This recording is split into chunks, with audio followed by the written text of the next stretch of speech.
자, 주몽신화 시작해보도록 하겠습니다. 166페이지이고요. 자, 여기서는 일단 첫 번째, 뭐라는 게 중요하냐라고 하면, 신화라는 게 중요합니다. 신화. 자, 근데 신화라는 건 뭐의 하위 개념이냐면, 설화의 하위 개념이에요. 설화의. 설화라고 하면, 약간 소설이 되지 못한, 소설 이전의 산문문학이라고 보시면 되거든요. 예, 그러면 소설과 설화의 가장 큰 차이점은 뭐냐? 크게 두 가지예요. 이 설화라고 하면 구체적인 보통 시공간이 설정되어 있지 않습니다. 예를 들어 외국인들이 또 좋아한다고 하는 우리말 구절이 하나 있어요. 뭐냐면 옛날에 호랑이가 담배 피던 시절에, 그죠? 예, 이런 식으로 이야기가 시작돼요. 그죠? 어느 마을에 뭐 이러면서 시작하기 때문에 이렇게 구체적인 시공간이 없다라는 게 설화의 가장 큰 특징이고요. 두 번째, 물론 고전소설도 그렇지만 굉장히 사건이 어떻게 전개된다? 우연하게 사건이 전개된다는 게 큰 특징이에요. 그러니까 개연성이 없습니다. 논리적 전개가 없어요. 논리적 전개가. 예, 그렇다는 거 좀 보시면 좋을 것 같습니다. 자, 그 다음에 성격에 보시면 신화적이다, 서사적이다, 영웅적이다 이렇게 나와있죠. 특히 그 중에서 중요한 거 영웅적 소설이다, 영웅소설. 이게 주몽신화 같은 게 앞으로 나오는 우리나라 문학의 영웅소설의 구조적 특징의 시조가 돼요. 시초가 됩니다. 그래서 시험에 정말 잘 나와요. 근데 일단 그거 하기 전에 이 신화에 대한 얘기 먼저 해보도록 하겠습니다. 자, 설화라고 하면 어떤 특징을 지니냐? 그냥 요 위에다가 빈공간에다가 보시면 돼요. 자, 설화는 일단 기본적으로 구전문학입니다. 구전문학, 구비문학. 그러면서 적층문학이라고 얘기할 수 있습니다. 적층이 뭐예요? 구전은 입에서 입으로 내려오는 문학이고요. 적층은 적자가 무슨 적자? 퇴적층 할 때 적자예요. 쌓을 적자. 층은 뭐 플로어, 층이라는 뜻이에요, 그냥. 그죠? 그래서 층층이 쌓이는 문학이라는 뜻입니다. 왜? 입에서 입으로 여러분들이 말을 옮기다 보면 말이 자꾸 어떻게 돼요?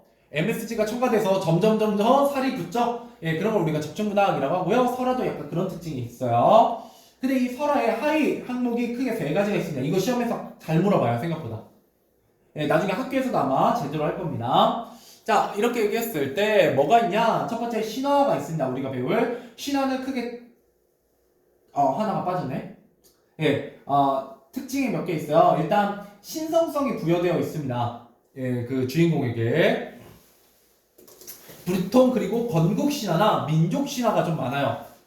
예를 들어 우리나라는 주몽 신화, 뭐 혁거세 신화, 그죠? 그 다음에 수로 신화, 김수로, 그 다음에 뭐 단군 신화 이런 것들이 있죠. 근데 이런 신화들은 건국 신화나 아니면 어떤 시조, 우리 민족의 시조 신화이기 때문에 다른 민족이나 다른 국가는 우리나라의 민족 그 신화를 안다 모른다? 잘 몰라요. 여러분 중국 신화 알아요? 일본 신화 아시나요? 잘 모르죠. 물론 그리스 로마 신화는 알죠. 그죠? 왜요? 이건 이제 전 세계적으로 서양 어떤 정신의 뿌리이기 때문에 우리가 다 알고 있습니다만, 예를 들어 뭐 북유럽 신화라든지 이집트 신화 이런 것도 잘 모르잖아요. 그죠? 그런 신화가 있다는 건 알지만, 근데 그나마 북유럽 신화는 여러분 마블하고 그 디즈니 때문에 잘 알고 있는 편입니다. 그죠? 토르가 북유럽이고 로키, 그 다음에 아스가르드 이게 이제 북유럽 신화거든요. 그 다음에 항상 이때 얘기하는 것 중에 하나가 이제 겨울왕국에 나오는 엘사가 북유럽 신화에서 모티브를 따온 거예요. 그러니까 우리나라로 뜨면 춘향전이라고 해요. 춘향전. 뭐 심청전, 춘향전 이런 걸 이제 디즈니화 시킨 거예요. 자, 그래서 또 어떤 특징을 가지냐? 포괄적 증거물을 가집니다. 포괄적 증거. 그러니까 그런 나라도 있었고요. 그 기록도 남아 있어요. 그런데 어떤 구체적인 증거는 없습니다. 이때 전설은 그에 비해서 구체적 증거가 있어요. 뭐 예를 들어 명소가 남아 있다든가 장소가, 아니면 뭐 건물이 남아 있다든가, 아니면 그 돌이 남아 있다든가, 뭐 이런 전설이 있습니다. 우리나라 전설 중에 유명한 전설은 뭐 있어요? 여러분 그나마 알만한 거 불국사. 불국사도 그 썰이 있어요. 예, 그 전설이 있습니다. 예, 그 부모님을 위해서 지은 거거든요. 예, 그 신라시 때 김대건이었나? 아무튼 그 이름을 까먹었어요. 예, 그래서 이런 식으로 아주 구체적인 불국사라는 증거물이 남아 있고요. 그리고 그 증거물에 이야기가 붙어서 내려오고 있기 때문에 그 증거물이 있는 주변의 지역들은 전설이 내려오지만 실제로 그 지역을 벗어나면 이런 전설은 잘 전해지지 않아요. 예, 그래서 국가적인 부분이 있고 이건 지역적인 부분이 있습니다. 예, 그래서 얘네들이 뭐냐면 이제 그 전승 범위예요. 전승 범위. 예, 전승 범위가 좀 차이가 있다라고 보시면 되겠고. 자, 그래서 이제 마지막 민담입니다. 예, 민담은 민중들의 이야기이고요. 예, 그래서 좀 전 세계적으로 비슷비슷해요. 비슷비슷합니다. 예, 그래가지고 예를 들어 뭐 대표적인 귀신 얘기 같은 거, 예, 귀신 얘기 같은 것도 좀 비슷비슷하고, 아 물론 예, 처녀 귀신 같은 건 우리나라 전통적인 귀신이긴 해요. 예, 근데 혹은 뭐 죽은 사람이 살아난다는 이야기나 이런 것도 전 세계적으로 거의 다 있거든요. 왜냐면 옛날에 한 번씩 살아났었어요. 실제로 과학적으로 살아난 적들이 되게 여러 번 있었거든요. 덜 죽어서 그런 네, 덜 죽. 완전히 죽였어야 되는데 덜 죽어서 그래요. 왜 덜 죽어서 그러냐면 그래서 여러분 전 세계적으로 장례식은요 하루 만에 잘 안 끝나요. 사람이 죽잖아요. 예, 맞아요. 실제로 우리나라도 옛날에는 병풍 뒤에 시체를 놨습니다. 그리고 이제 병풍 뒤에 시체를 놓고 그 앞에 병풍을 놓고 이제 제사를 지내요. 그럼 3일을 밤을 셉니다. 그죠? 예, 그러면은 이제 가끔 이제 하고 분명히 돌아가셨는데 그 갑자기 이제 순간적으로 심장마비가 왔다가 살아나시는 분들이 가끔 계세요. 예, 확률은 정말 낮지만 예, 그러면 갑자기 병풍 뒤에서 펄떡하고 일어나서 걸어 나오신다고요. 그러면 이제 그러면은 관에 묻어버리면 안 되잖아요. 재밌네. 그죠? 예. 그게 이제 서양으로 가면 뭐가 돼요? 예, 묘지에서 그 관을 막 뚫고 팍 하고 흙을 파내고 다시 나오는 좀비 이야기. 그죠? 언데드 막 이런 이야기로 이제 우리에게 민중 이야기로 전해져 내려오는 거죠. 예, 그래서 되게 넓게 전 세계적으로 분포하고 있어요. 그런 거 비슷한 이야기 중에 하나는 또 홍수 이야기죠. 예, 그 누구야? 누구지? 그 배? 갑자기 이름이 생각이 안 나네. 예, 저기요. 성경에도 나오잖아요. 대홍수 이야기가. 노아죠. 네, 노아. 순간적으로 기억이 안 났어요. 네, 노아의 방주처럼. 근데 이게 생각보다 전 세계 곳곳에 있습니다. 전 세계가 홍수로 잠기는 게. 예, 그래서 그것도 두 가지로 과학적으로 설명해요. 하나는 뭐냐면, 과학적 설명 가능할까 싶잖아요? 예, 근데 많은 노력이 있습니다. 예, 왜냐면 신화는요, 역사적 사실을 바탕으로 해요. 근데 너무 뭐가 붙어 있어? 그 살이 이상하게 붙어 있기 때문에 이런 과학적 그 진실을 알아내기가 되게 힘든데 첫 번째 가설은 뭐냐면 실제로 지구가 처음에 형성됐을 때 그 하늘에 물층이 있었다 라는 가설이 있어요. 근데 물은 기본적으로 뭐를 잘 차단하냐면 자외선을 잘 차단해요. 그래서 인간의 수명이 옛날에 굉장히 길었을 것이다 라고 얘기를 합니다. 근데 실제로 거의 이 가설은 말이 안 돼요. 과학적으로. 왜? 물 분자가 너무 무겁거든요. 그래서 땡기면 중력 때문에 어차피 밑으로 떨어져야 되기 때문에 거의 불가능한 이야기이고요. 실제로 이제 두 번째는 빙하기 얘기입니다. 실제로 빙하기 때는 일본하고 우리나라를 걸어서 건너갈 수 있었어요.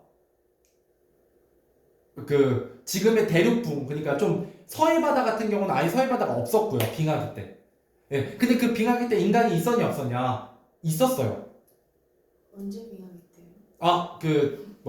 지금으로부터 약 10,000년 전에 이제 소빙하기였고요. 예, 근데 우리 인류가 등장한 지가 300만 년이 됐거든요. 오스트랄로피테쿠스부터 얘기하면. 예. 그리고 구석긴 70만 년 전부터 얘기하잖아요. 예, 그죠? 그래서 우리나라 그 단양에 있는 그 단양 금구리 구석기 가장 오래된 그 유적지죠. 그래서 여러분 한국사 하실 때 꼭 외워요. 제일 첫 장에 나오거든요. 예. 그래요. 나중에 확인해 보세요. 예. 자, 아무튼 그런데 그때 이제 빙하기가 끝나면서 자기들이 살던 터전들이 다 물에 잠겼거든요. 그래서 아마 그때 대홍수 신화랑 그다음에 아틀란티스 신화 같은 게 아마 그때 생기지 않았나라고 얘기를 합니다. 특히 빙하기 때 인류가 줄어들어요. 이 호모사피엔스가 몇 명까지 줄어든다고 지금은 얘기하냐면 1000명대까지 줄어들었다라는 얘기를 합니다. 몇 명이서요? 그때 이제 좀 많았겠죠. 그래도 10,000명은 넘었었는데 꽤나 많은 숫자가 죽고 빙하기 때 정말 소수의 인류가 남았었다. 근데 그 인류가 다시 번창해서 지금의 인류가 됐다라고 얘기를 합니다. 그래서 실제로 흑인하고 백인하고 황인의 유전적 차이는 강아지 치와와하고 골드 리트리버의 유전적 차이보다 적다고 얘기해요. 예, 그래서 예를 들어 코로나 같은 게 유행하면 전 세계에 안 걸리는 사람이 없죠. 유전적 차이가 없어서 그래요. 그래서 좀 오바로 얘기하는 사람은 뭐라고도 얘기하냐면 지금 현 인류의 아버지는 2명밖에 없다라고 얘기하기도 합니다. 북의 유전자가 한 2명 정도밖에 안 된대요. 그래서 우리는 그 유전적 다양성이 정말 적은 특이한 케이스입니다. 그리고 그 유전자 중에 뭐가 있다? 탈모가 있어. 그래서 거의 전 세계 모든 사람들이 탈모 유전자를 갖고 있죠. 근데 그 탈모 유전자하고 제가 알기로는 살이 찌는 유전자는 호모사피엔스 유전자 쪽보다 네르탈레인의 유전자일 가능성이 높대요. 그래서 우리 호모사피엔스가 네르탈레인하고도 네안데르탈린 미안해요. 네안데르탈린하고 실제로 그 결혼해서 애를 낳았었다라는 얘기를 합니다. 물론 우리는 유전자가 굉장히 조금 섞여 있지만 그렇다는 얘기도 해요. 실제로 그래서 네안데르탈린이 우리 호모사피엔스보다 이 육체적 능력이 엄청 뛰어났대요. 그러니까 힘도 더 세고. 어디서요? 몰라요. 이런 거 유전적으로 되게 보시는 건데요. 셌는데. 그래서 이게 좀 많이 섞여 있는 사람들이 뭐 장사였다 뭐 이런 얘기를 하죠. 재밌죠? 그죠? 헤이티가 제일 좋아. 국어 얘기 안 하면 재밌어요 원래. 자, 아무튼 다시 돌아와서 그래서 이 주몽신화라는 것도 이 부여신화에서 연결됩니다. 그래서 여기에 여러분 대충 아시잖아요 내용은. 그죠? 그 고구려 주몽을 키운 양아버지가 바로 누구예요? 부여의 금화왕이죠. 그리고 그 금화왕이 이제 주몽을 키우는데 꿈에서 나라를 옮기라고 해서 부여를 동부여로 옮기죠. 이것도 역사적 사실이잖아요. 실제로 부여가 나중에 동부여로 옮겨요. 근데 아마 이거는 이렇게 설명을 합니다. 원래 주몽을 비롯한 그 바이칼로스에서 출현한 우리 민족이 한민족이 그죠? 실제로 수렵 사회이기 때문에 유목민처럼 계속 이동을 하다가 만주까지 흘러 들어오게 되고 그때 당시에 이미 토착민으로 살고 있던 부여 밑으로 들어갔다가 이제 그 부여를 몰아내고 동쪽으로 몰아내고 고구려를 세우는 이야기라고 받아들이시면 돼요. 실제로 그렇습니다. 그리고 나중에 백제는 이제 다시 고구려의 아들인 온조가 그죠? 형과 함께 내려와서 또 토착민들을 밀어내고 나라를 세우잖아요. 그죠? 그때 밀려난 토착민 중에 하나가 누구라고 얘기하냐면 지금의 일본인이라고 얘기하죠. 일부 그 역사학자들은. 실제로 일본인들은 일본 섬에 살았던 게 아니라 대부분 지금의 전라남도, 경상남도에 살았다는 게 또 가설이 있어요. 가설. 그래서 우리말과 일본어가 유사한 구석이 있다. 뭐 이런 얘기를 합니다. 자, 아무튼 왜냐면 나중에 근초고항 가서야 겨우 만을 통일하기 시작하잖아요. 근초고항 가서 오늘 말이 됐죠? 넘어가 봅시다. 어차피 이제 다 딴 얘기라서. 자, 아무튼 오늘 딴 얘기를 너무 많이 했고요. 자, 그 다음 다시 넘어와서 영어의 일대기 형식 정말 중요합니다. 영어 일대기 형식 꼭 외우셔야 되고요. 꼭 외우셔야 되고 제가 국어 시간에 외워야 돼요 라고 얘기하는 거 몇 개 안 되거든요 생각보다. 이거는 거의 매년 나오는 내용이고요. 두 번째 천수나간 천부지모 난생.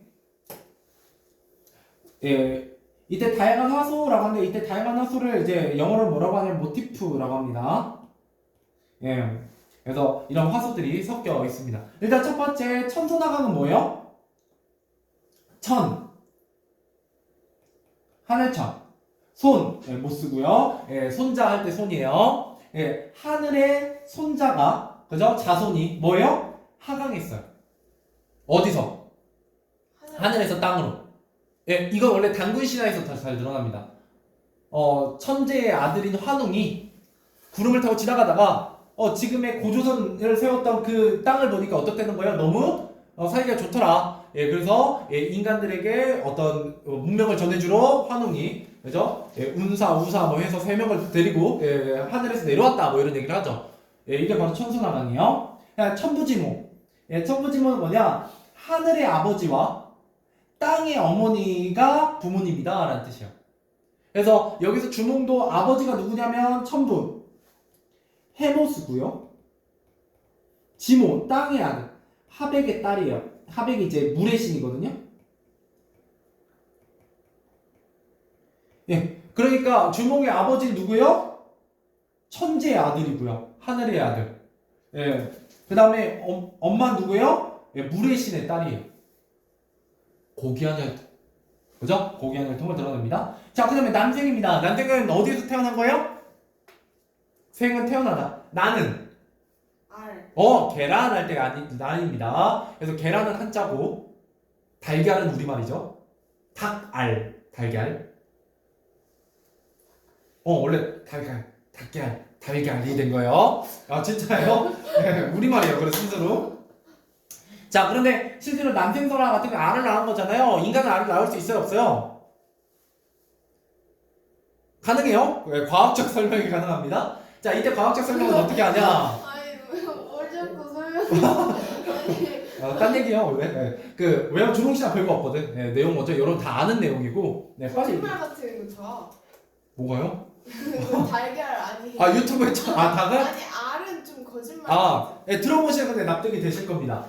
자, 알은 결국은 그 아기가 있는 태반이잖아요. 그 이제 알처럼 이렇게 있는데 실제로 인간도 엄마 뱃속에 막이 이렇게 있어요. 그 막 안에 태반과 양수가 들어있고 아기가 이렇게 있죠. 근데 가끔 정말 낮은 확률로 실제로도 요새도 그 자연분만하면 태어날 확률이 있대요. 어떻게 태어난다? 양수가 안 터지고 그 막이 안 깨진 상태로 그냥 낳는 경우가 있대요. 그 통째로 나오는 거예요. 그 막 CH로 양수가 그대로. 그러면 옛날 사람들 그걸 보고 뭐라고 생각했겠어요? 한 100만 분의 1 정도 된다고 하거든요, 확률이. 그러니까 불가능하진 않대요. 그래서 그렇게 나오면 어떻게 된 거예요? 뭐 나온 거예요? 안 나온 거죠, 뭐. 막이 이렇게 씌워져 있으니까 안 터지고. 그러나서 그 막을 이렇게 자르면 어떻게 돼요? 물이 촥 나오면서 이제 아기가 거기서 꺼내지는 거죠. 그러니까 옛날 사람들 입장에서는 당연히 알을 낳았다라고 생각할 수 있었다라는 게 과학적 설명입니다. 현대에 들어서 하는 진짜 딱딱한 알을 낳은 건 아니에요. 아 저는 아니 알을 깨거나 뭐 그런 거. 그쵸 알 찢어지고 나오죠 이제 아기가. 이제 원래 자연스럽게 찢어져야 되는데 보통 깨고 나와요? 그렇게 아기가? 보통은 못 그러죠. 조류같이? 조류같이. 원래 조류같이 그렇게 다 젖어갖고 쭈글쭈글하게 나오긴 해요. 아무튼 그런 난생설화 같은 게 있습니다. 제가 이 얘기를 굳이 이렇게 드리는 이유는 뭐냐? 얘가 시험에 단답형으로 잘 나오는 단골 문제이기 때문입니다. 이거에다가 플러스 알파를 혹시 알려주실 수도 있어요. 필 받으셔서 그러면 꼭 적어놓으시고 시험에 나올 수 있다라고 생각하시면 좋겠어요. 나중에 다시 한번 정리해 드릴게요. 자, 일대기 구조. 자, 한번 정리해 보도록 하죠. 주몽은 처음에 고귀한 출생을 얻습니다. 부계는 해모수 천식, 모계는 유아, 하백의 딸로 천손사상을 드러냅니다. 고귀한 출생을 하고요. 두 번째, 비정상적 출생을 합니다. 난생설화. 아래에서 태어나요.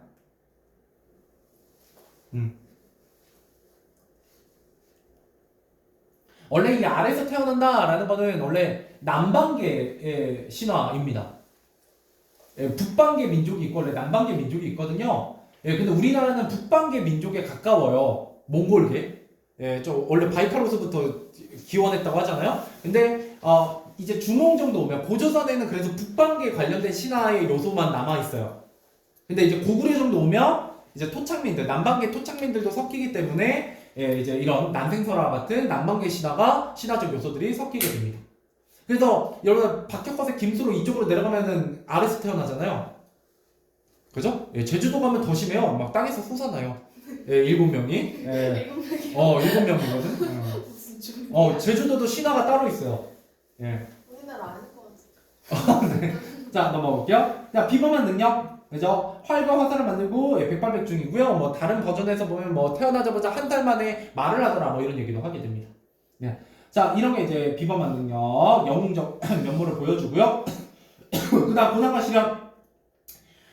금왕의 첫째 아들이 대소입니다. 대소. 예, 그래서 이 대소가 질투해서 주몽을 질투해서 예, 금왕한테 이르고요. 예, 그러면 당연히 금왕은 이제 팔이 안으로 굽으니까 예, 금왕은 이제 마국간을 같이 예, 굉장히 그 천한 일을 예, 시키게 돼요.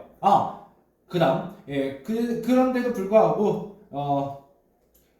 이거는 여러분 이게 5번에 여기에 나와 있는데 아니구나. 내가 착각했구나. 미안. 예, 어릴 때 시련인데요. 알일 때. 예, 금왕이 마국간에 버리고 길에 버리고 들판에 버리는데요. 예, 마국간에 버려도 말들이 밟지 않고요. 길에 버려도 새들이 와서 품어주고요. 예, 들판에 버려도 햇빛이 예, 비가 오더라도 거기에는 햇빛이 비치더라. 뭐 이런 얘기를 합니다. 이때 햇빛은 뭘 의미하기도 하기 때문에 하늘. 그죠? 예, 그러니까 하늘의 자손이다라는 걸 또 보여줘요. 실제로 유아도 예, 임신을 어떻게 하냐면 그 해모수랑 저기 때문에 결혼한다기보다는 어떤 버전에서는 금왕이 이제 유아를 데리고 와요. 유배 와 있거든요. 예, 아버지한테 쫓겨나서 해모수랑 썸 타다가 해모수가 도망가거든요. 예, 그래가지고 이제 유배에 오는데 결혼해서 이제 그치 동거하다가 이제 도망가요. 그래가지고 이제 저기 하는데 임신을 어떻게 하냐면 갑자기 금왕이 이제 잘 모셔가지고 함에게 딸이라고 하니까 좀 특이하잖아요. 예, 고귀한 혈통이니까 이제 모셔놨는데 거기에 햇빛이 이렇게 배에 비치더니 임신을 하더라. 이것도 약간 어디서 많이 본 내용이죠? 예, 그죠? 예, 약간 마리아 같은 느낌이 드는데 예, 이런 얘기들이 많이 섞여 있어요. 민담적 성격들이 예, 많이 섞여 있습니다.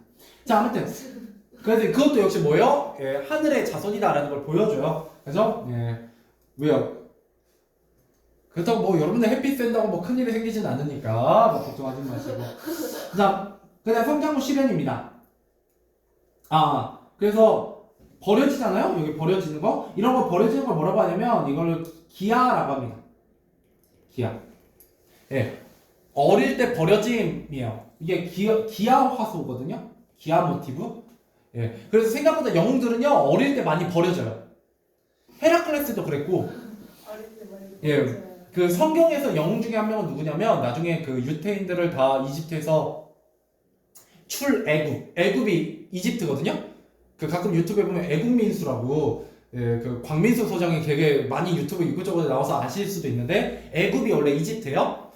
그래서 성경에 보시면 창세기 다음에 이제 진행되면 출애굽기가 있거든요. 나오다 어디를 애굽 이집트를. 예, 그래서 유태인들이 이제 이집트에서 노예로 살고 있었는데 누가 끌고 나와요? 모세가 끌고 나오죠. 예. 그랬을 때 모세도 영웅이에요, 일종의. 근데 그 모세도 어릴 때 버려집니다. 근데 우연찮게도 이집트 왕비에게 입양돼요. 그래가지고 이제 왕자로 컸는데 나중에 알고 보니까 내가 누구더라? 유태인이더라. 그래갖고 유태인들을 다 구출해서 나오게 됩니다. 그죠? 뭐 그런 이야기가 성경에 나와 있죠. 이것도 역시 민담적 요소예요. 자, 그 다음 성장 후에는 아까 얘기했듯이 대소라는 첫째 아들이 질투해서 금왕의 아들을 죽이려고 하자, 주몽을 죽이려고 하자 부여를 떠나 군사들이 쫓아와요. 이때 물고기와 자라가 도와줍니다. 이때 물고기와 자라가 바로 뭐가 되냐면 조력자가 돼요. 조력자가 구출해 줍니다. 그래서 물을 건넙니다. 뭐랑 비슷해요? 모세가 홍해를 가르는 거랑 비슷하죠. 그러니까 이런 요소들이 실제로 전 세계적으로 있어요. 전 세계적으로. 이상하게. 이상하게. 분명 교류가 없었을 텐데도 불구하고 우리 인간 호모사피엔스의 머릿속에는 그런 어떤 관념이 원초적으로 자리 잡고 있어요. 신기하죠? 그래서 이런 거 연구하는 직업도 있습니다. 물론 돈은 안 되겠죠. 이거 다 누가 꾸며낸 거예요? 아, 음모론인 거야? 네. 이거 다 근데 이거를 약간 그 국뽕으로 뇌절하게 되면 나중에 이제 세뇌시킨. 국뽕으로 아니요, 이게 이제 나름대로 저기가 있어요. 어차피 인류라는 건 아프리카 남부까지는 아니고 지금의 에티오피아 지방 근처에서 출발해서 전 세계로 펼쳐나갔기 때문에 아마 그런 것이 전해져 내려온 게 아닐까라고 생각하는 거죠. 지식이 계속. 왜?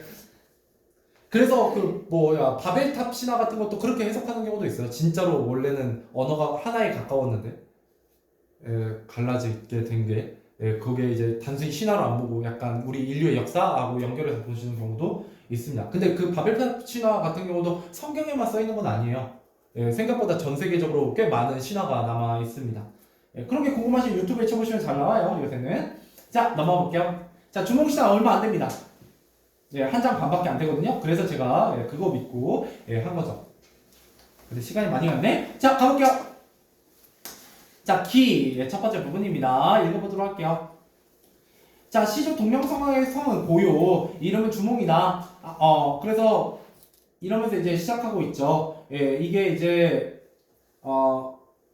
일대기적 구성으로 시작합니다. 일대기적 구성. 언제부터 언제까지? 태어나서부터 죽을 때. 죽을 때까지. 그죠? 태어나서부터 죽을 때까지 여기야. 가볼게요. 자, 앞서 부여의 왕 헤브르는 늙어 아들이 없었으므로 산천의 제사 지내 아들을 구했다. 이건 이제 부여 신화입니다. 자, 그가 탔던 말이 고년못에 이르러 큰 돌을 보고 마주대하여 눈물을 흘렸다. 신이한 요소죠. 전기성. 왕은 이것을 이상하게 여겨 사람을 시켜 그 돌을 굴려 들치니 거기에 조그만 아이가 있었는데 금빛 개구리 생김새였다. 뭐 잘생긴 건 아니죠? 그래서 이름이 금화예요. 금빛 개구리. 금빛 개구리 와짜거든요. 그래서 왕은 기뻐서 말했다. 이것은 하늘이 나에게 아들을 주심이로구나. 그죠? 자, 이에 거두어기르면 이름을 금화라 했다. 왕은 그가 자라자 체제자로 삼았다. 그 후에 부여의 정승 아람물이 말했다. 일전에 천재가 내게 내려와 장차 내 자손에게 나라를 이곳에 세우려 하니 너는 비켜가거라. 동해 바닷가에 땅이 있는데 이름을 가서문이라 한다. 땅이 기름져 오곡이 잘 자랄 것이니 도읍을 정할 만하다 라고 하셨다. 그래서 꿈의 내용을 듣고 그죠? 천도하게 됩니다. 아람물은 드디어 왕에게 권하여 도읍을 권한 그곳을 옮기고 나라 이름을 동부여라 했다. 부의 옛 서울에는 온 곳을 알 수 없는 사람이 나타났는데 해모수입니다. 천심. 그는 스스로를 천재 아들 해모수라고 일컫고 와서 거기에 도읍을 정했다. 헤브르가 세상을 떠나자 금화가 왕위를 이었다. 이때 금화가 태백산 남쪽 우발스에서 한 여자를 만나 그녀에게 물으니 이렇게 말했다. 자, 영어 일대교적 첫 번째 고기의 날통입니다. 천신과 수신의 결합입니다. 오늘도 생각보다 주몽시담 하면 끝나겠는데? 몇 시에 끝나요? 한 45분쯤?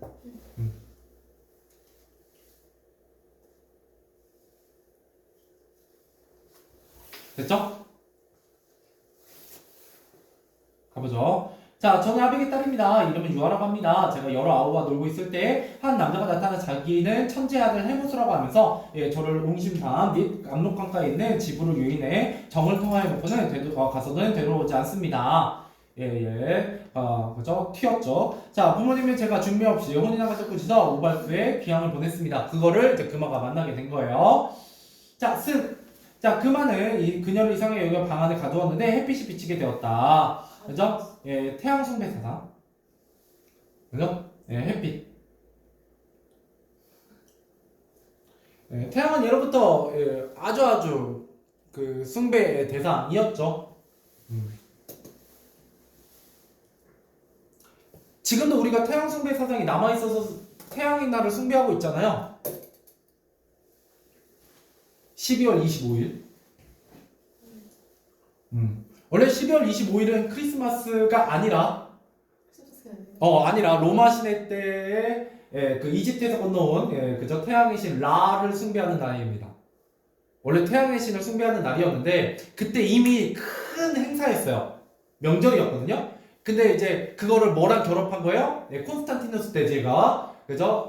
로마의 공식 종교로 기독교를 받아들이면서 사람들에게 이제 좀 잘 전파시키기 위해서 그 날을 크리스마스에 접목을 시킵니다.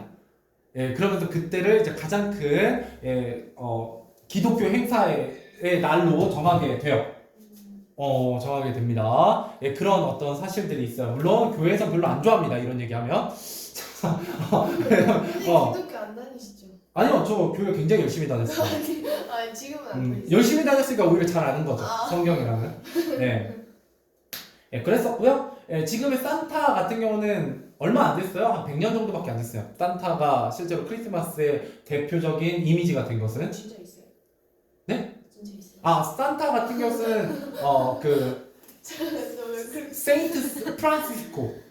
보통 그 썰이 되게 여러 개 있는데 그 중에 하나는 이제 성 프란시스코가 산타가 됐다라고 생각해요. 왜 그러면 이제 그 체코 헝가리 쪽 동유럽 쪽에 성 프란시스코가 이 빈자를 위한 그 성인이거든요. 근데 다 틀릴 수도 있어요, 제 말. 제 기억력이. 그런데 그 빈자들을 위해서 선물을 막 주고 다녔대요. 근데 이 이야기가 이제 나중에 와전되면서 산타 이야기처럼 변하게 된 게 아닐까라는 얘기가 또 하나가 있습니다. 근데 이제 이거를 나중에 코카콜라 회사에서 하얀 수염과 아주 넉넉한 덩치를 갖고 계신 그죠? 풍만한 어떤 할아버지의 형상으로 해서 광고를 내보내게 돼요. 그때 바로 최초로 1980년대, 60년대, 70년대 넘어가면서 그 컬러 TV가 생기면서 그때 광고에 빨간색, 하얀색, 그게 이제 처음으로 코카콜라로 나오게 되거든요. 그러면서 지금의 이미지가 아마 된 것이다라는 얘기가 있습니다. 아무튼 그러고 나면 루돌프 이야기는 이제 풍요롭 신화에서 넘어온 거예요. 왜 썰매 이야기 이런 거는. 그래서 지금도 산타 마을이 있잖아요. 핀란드에 진짜 있어요. 편지 쓰면 거기 갑니다. 그래서 매년 수백만 명이 보낸대요. 지금도. 그 산타 마을이 있어요. 아무튼 그런 이야기들이 섞여 있는 거죠. 뭔 얘기하다가 주몽신앙은 제대로 아세요? 알겠죠? 자, 그래서 주몽신앙에서가 뭐죠? 그래서 태양숭배 사상 얘기하다가 크리스마스 갔다가 돌아오도록 하죠. 자, 몸을 이끌어가서 피해가니 자, 햇빛이 또 따라가면 그녀를 비추었다. 구조, 두 번째 구조, 비정상적인 잉태. 그죠? 자, 그러면 아기를 배웠어요. 이때 뵌 겁니다. 알겠죠? 그래서 한 개의 알을 낳으니, 알을 낳은 건 뭐예요? 난생설화. 그죠? 크기가 다 되들이는만 했다. 그죠? 그래서 뭐죠? 금왕의 일곱 아들이 있었는데 언제나 주몽과 함께 놀았으나 그들의 기능이 모두 주몽을 따르지 못했다. 그의 맏아들 대소, 이게 이제 반동인물입니다. 내가 두 장 넘어갔니? 아니죠? 여기구나. 금왕, 미안해, 밤다. 금왕은 그것을 버려 개와 돼지에게 주었지만 모두 먹지 않았다. 어린 시절의 시련. 자, 또 그것을 길가에 버렸지만 말과 소가 그걸 피해가고 다시 들판에 벌자 새들이 날개로 덮어주었다. 그죠? 구조되었다는 거예요. 구출 및 양육자에 대한 도움. 이게 이제 영웅소설적 요소입니다. 자, 왕은 그것을 쪼개려 했으나 쪼갤 수 없어 마침내 그 어머니에게 돌려주었다. 그 어머니 그걸 싸서 따뜻한 걸 적었는데 한 사내 아이가 껍데기를 부수고 나왔다. 원래 여러분 알을 깨고 나오는 건 새로운 세계에 대한 창조를 상징합니다. 그래서 난생설화는 새로운 세계에 대한 창조예요. 기존 세계를 깨는 겁니다. 기존 세계를 깨는 거예요. 알은 세계를 의미하니까요. 근데 구조사가 뭐예요? 네 번째. 지금 이렇게 구조를 당한 것.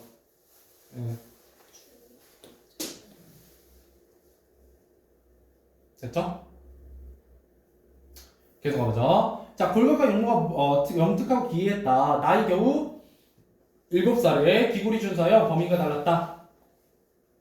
자, 제 손으로 활과 화살을 만들어 100번 쏘아 100번 맞추었다. 이거는 이제 비범한 능력 5입니다. 이때 구조는 레스큐 저기 구조가 아니에요. 알죠? 스트럭처에 가깝습니다. 재밌냐? 진짜 되게 지금 영어를 외우셔서 좋은 거죠? 이 정도는 알아들으시죠? 자, 그 다음에 부여의 속어에 활을 잘 쓰면 주몽이라 까닭을 이름을 주몽이라 지었다. 이게 바로 이제 주몽이라는 이름의 유래입니다. 됐죠? 자, 그 다음 자, 이제 위기입니다. 커서의 위기예요. 자, 그 마을에 이구 아들이 있었다. 언제나 주몽과 함께 놀았으나 그들의 기능이 모두 주몽을 따르지 못했다. 그의 맏아들 대소가 그 마을에 이르되 아래였다. 대소가 이제 갈등을 일으킵니다. 반동인물로서. 자, 주몽은 사람이 낳은 것이 아니면 그의 사람됨이 용맹스러우니 만약 일찍 없애지 않으면 아마 후환이 있을 것입니다. 그를 없애버리십시오. 왕은 그 말을 듣지 않고 주몽에게 말을 기르게 하였다. 주몽은 좋은 말을 알아보아 좋은 말에 적게 먹여서 여위게 하고 나쁜 말은 잘 먹여 살찌겠다. 왕은 살찐 말은 자기가 타고 여인 말은 주몽에게 주었다. 그죠. 이것도 뭐 약간 성견지명 뛰어난 능력이고요. 이게 비슷한 이야기가 어디에 있냐면 평강공주 이야기에 있어요. 바보 온달과 평강공주. 거기서도 시장에서 여인 말을 사다가 잘 먹여가지고 나중에 온달이 그 말을 타고 전쟁에서 이기거든요. 그 비슷한 어떤 요소들이 있습니다. 계속 가보자. 후에 들판에 사냥을 갔는데 주몽은 활을 잘 쏘았으므로 그에게 준 화살을 적었으나 그가 잡은 짐승은 매우 많았다. 이에 왕의 아들들과 여러 신하는 또 그를 죽일 일을 꾀했다. 이제 성장로의 위기입니다. 자, 주몽의 어머니 이 사실을 알고 몰래 그에게 일렀다. 나라 사람들이 장차 너를 죽이려고 하니 나의 재능과 재력으로는 어디 가든 안 되겠는가? 이곳에 오래 머물러서 욕을 당하는 것보다는 차라리 멀리 가서 큰일 하는 것이 낫겠다. 자, 참나. 주몽은 오이, 말이, 협보, 조력자들입니다. 세상과 벗어나마 엄사소에 이르러 건너가려 했으나 다리가 없었다. 두 번째 위기. 자, 뒤쫓는 군사에게 잡힐까 두려워하여 물에게 일렀다. 나는 천지의 아들이요 하백의 외손이다. 오늘 도망해 가는데 뒤쫓는 자가 거의 닥치게 되었으니 어찌해야 하겠느냐. 이에 물고기와 자라가 다리를 만들어 주몽을 건너가게 하고는 곧 흩어졌다. 조력자 신성성을 부여하고 있습니다. 천우신조. 하늘이 돕는다 라는 뜻이에요. 하늘이 돕는다. 됐죠? 기병은 건널 수 없었다. 그죠? 주몽은 모든 곡에 이런 세 사람을 만났는데 그 한 사람은 삼배 옷을 입었고 그 한 사람은 중의 옷을 입었고 한 사람은 마름 옷을 입고 있었다. 이제 삼배 옷은 평민을, 중은 승려를, 마름은 시초로 만든 옷, 어업 같은 걸, 수렵 같은 걸 의미해요. 그래서 주몽이 묻다. 그들 어떤 사람의 성은 무엇이고 이름은 무엇인가? 삼배 옷을 입은 사람 말했다. 이름은 제사입니다. 중의 옷을 입은 사람 말했다. 이름은 무골입니다. 마른 옷을 입은 사람 말했다. 이름은 묵거입니다. 그런 성은 말하지 않았으므로 주몽이 제사에게 극시를, 무골에게 중실시를, 묵거에게 소실시를 주었다. 이에 여러 사람이 일렀다. 내가 지금 1000명, 그죠? 건국의 정당성. 결국 신하는 뭐를 얘기하기 위해서 이 이야기를 만든 거예요? 건국의 정당성을 위해서 이런 이야기를 만든 거죠. 나라 세우려고 하는데 마침 이 새 어진 일을 만났으니 어찌 하늘이 주신 분이 아니겠느냐. 마치 그들의 재능을 알아 저마다 알맞은 일을 맡겼다. 그들과 함께 졸본천에 이르러 그 땅이 기름지고 산천이 험하고 견고함을 보고, 그죠? 농사가 유리하고 방어에 유리함을 보고 마침내 거기에 도읍을 정하려 했다. 자, 그러나 미처 궁시를 지을 겨를이 없어서 다만 분류소에 가에 집을 지어서 거기에 살면서 나라의 힘을 고구려를 하고 나라의 힘을 말미암아 고를 성으로 삼았다. 구조칠 위협 달성 나라를 세웠다. 자, 그래서 여기에 키워드는 뭐다? 정당성과 자긍심, 어떤 유대감, 그죠? 이런 것들을 위해서 뭘 만든 거다? 신화를 만든 거다. 이렇게 보시면 되겠습니다. 어렵지 않죠? 그러면 우리 12번까지만 풀고 끝낼까요? 12번까지만 풀어보세요. 문제는 뭐 금방 푸실 것 같으니까 풀어보시죠.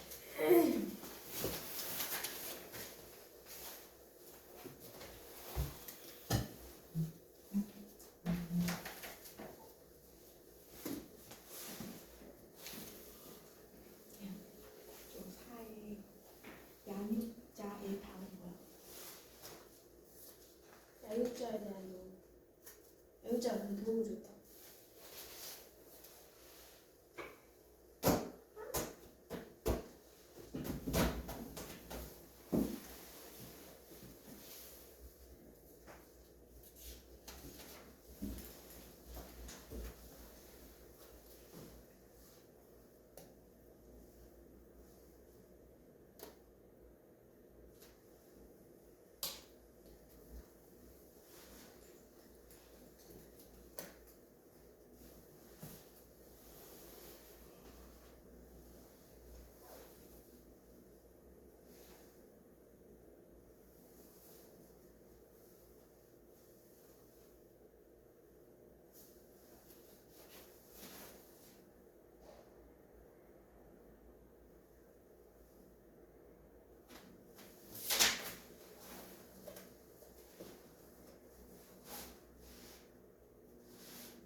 그러면 제가 예덕선 생전은 자습서 드린 것 같아요. 프린트.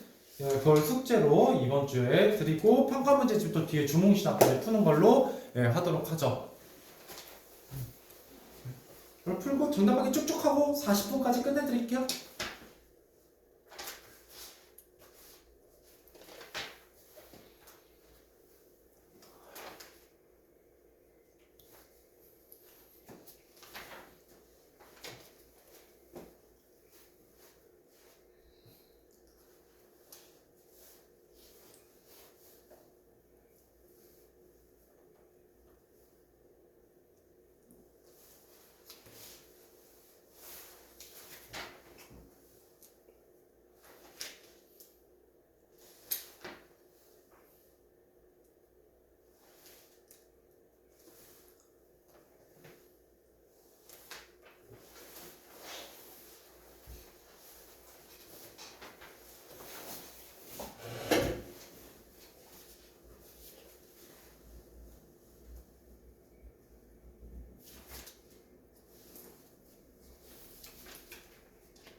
자, 가볼까요? 네. 주몽신학. 자, 1번 가보도록 하겠습니다. 자, 이 글에 대한 설명을 적절하지 않은 것이에요. 당연히 영웅소설이고요. 비정상적 탄생, 난생설화였고, 자, 그 다음에 고대 건국을 건국까지의 과정을 그리고 있습니다. 이게 건국신화니까. 그죠? 건국의 정당성, 이런 것들을 위해서 만든 거죠. 자, 그 다음에 4번. 건국의 정당성을 강조하기 위해 문자로 기록하였다. 문자가 아니라 구비문학, 적층문학이었어요. 알겠죠? 정답은 4번. 그 다음에 고귀한 활동의 인물을 통해 민족의 자긍심을 고취시킨다. 그죠? 이게 바로 비범한 출세 혹은 기이한 출세 혹은 고귀한 혈통, 그래서 천순하강 뭐 이런 거와 관련되어 있습니다. 5번은. 자, 2번입니다. A를 삽입한 궁극적인 이유로 가장 적절한 것은 5번이죠. 동부를 뛰어넘는 주몽의 영웅성과 고구려 공부의 정성을 부각하기 위해서. 정답은 5번. 자, 그 다음에 3번 혈통상 무관한 인물은 금화입니다. 금화가 진짜 아버지는 아니죠? 아버지는 해모수고 어머니는 유아입니다. 자, 4번 영어 일대기 구조의 특징을 쓰시오. 여기는 비정상적 출생이 있습니다. 비정상적 잉태 출생. 됐죠? 넘어가보죠. 자, 5번 이와 같은 글의 특징으로 적절한 것은 정답 2번입니다. 비현실적이고 정기적 요소가 많다. 왜? 설화예요, 설화. 이건 아직 소설이 아니기 때문에 굉장히 정기적 요소가 많이 들어있다라는 거고요. 여기에 4번에 보시면 지역의 특징이나 자연물에 얽힌 내력을 주요 내용으로 다룬다. 이게 바로 전설에 대한 설명이고, 5번에 흥미 위주의 내용을 담고 있으며 평범한 사람을 주인공으로 하는 게 바로 민담입니다. 민담. 그래서 이거 4, 5번도 좀 알고 계시면 좋아요. 자, 그 다음에 6번 신성성을 나타내는 요소로 보기 어려운 것. 예, 정답은 3번이죠. 왕의 아들들이 신하를 죽이려고 하는 것. 예, 갈등에 대한 얘기지. 예, 주몽의 신성성을 보여주는 얘기는 아니에요. 자, 7번. 예, 기억에서 미음 중 보기에 미쳐진 부분에 해당하는 거. 조력자 미음입니다. 예, 물고기가 잘한가? 미음? 예, 그죠? 물고기더라. 조력자입니다. 예, 근데 이런 동물들도, 예, 맞아. 구해준다라는 거 보면, 예, 신성성을 또 부여해주는 부분이기도 하죠. 자, 정답은 1번이에요. 이건 뭐, 예, 당연히 힘드시죠. 환부작신이라고 해서 이때 신자가 새로운 신이잖아요? 그죠? 이때 화는 이제 바뀌다라는 뜻이에요. 예, 그래서 기존의 질서를 깨고 새로운 세계를 창조함이라는 뜻입니다. 알을 깬다라는 뜻입니다, 이게. 알겠죠? 예, 정답은 1번. 자, 그 다음 9번. 예, 이 글의 의로 적절하지 않은 것은, 예, 정답은 4번이죠. 객관적이하고 거리가 멀고요. 예, 공동체, 자긍심, 예, 정서적 유대감, 예, 위기에 대한 연대감, 뭐 이런 거 좋고요. 자, 10. 건국관념에서 B와 C가 수행하는 기능을 볼 수 있는 것을, 자, 예, B, 그죠? 예, 여러 사람들에게 자신의 성실을 주고, 예, 그들에게 일을 맡기는 것, 예, 바로 뭐다? 지배력을 강하여 건국의 기틀을 다지게 되는 겁니다. 정답 2번. 자, 11번. 예, 뒤에 나타난 영어의 일대기 구조의 특징은 당연히 2번이죠. 마지막이니까 위협을 달성한다. 예, 구조에 대한 얘기. 이거 이렇게 안 나와요. 절대 객관식으로. 예, 보통 주관식으로 많이 나옵니다. 자, 그 다음 12번. 예, 이 글에서 주목이 도읍을 정할 때 고려한 요소 두 가지를 드러난 부분 찾아 쓰시오. 요거죠? 땅이 기름지고 산천이 험하고 견고함을 보고, 예, 농사와 방어를 생각하고, 예, 도읍을 정했다. 이렇게 보시면 되겠네요. 오늘은 여기까지 하죠. 고생하셨어요.